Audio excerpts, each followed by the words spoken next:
Well, we had an early conversation with Alexis Schaus from the Division of School Business.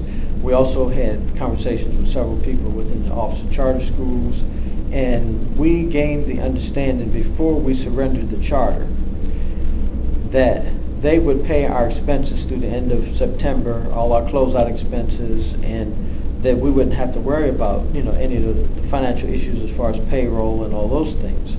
And because we surrendered the charter, we did not go into borrowing funds that we were going to use to bridge us to the second allotment.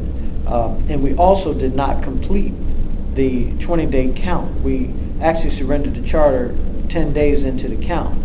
If we had kept the charter for 10 more days, we would then have earned roughly $1.2 million, and that $666,000 would be deducted from that, and then we'd have the balance of those funds to work out of.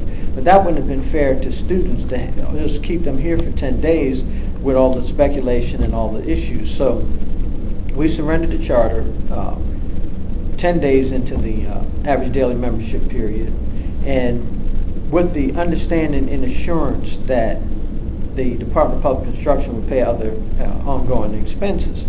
Well, on the September 5th, the day after we surrendered the charter, we received a letter from them that explained to us how to process payments after September 6th.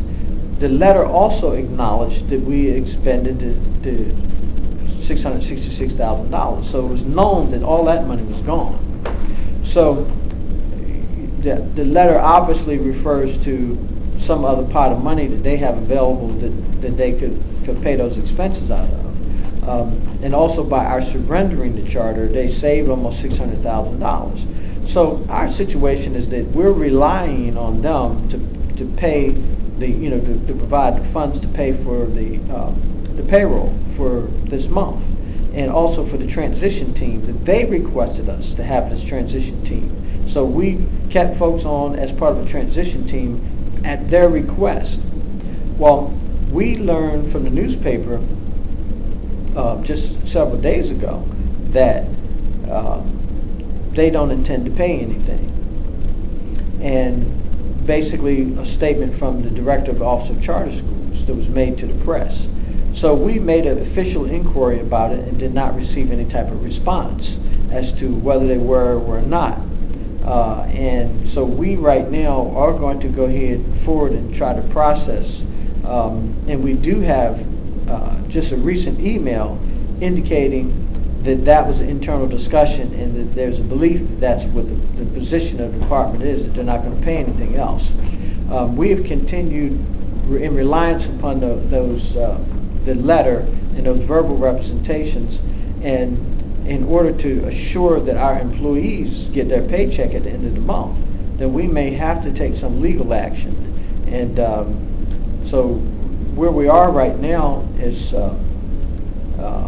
we're in a battle, just trying to get them to do the right thing. And the department does not have, I'd say, sufficient policies in place. It does not address a situation like this in terms of its policies, and neither does the state statute. So we're in a situation where we've relied on them, and their representations have not been true. So, they've induced us to act and do certain things, and then now they're, just indication that they may not pay. So, yeah, it's an ongoing battle dealing with them. And so we want to assure our employees that we're doing everything that we can to try to make sure that all the employees get their last paychecks, that they get their retirement payouts, and that they receive every amount of compensation that they were entitled to as a result of employment at Kinston Charter Academy.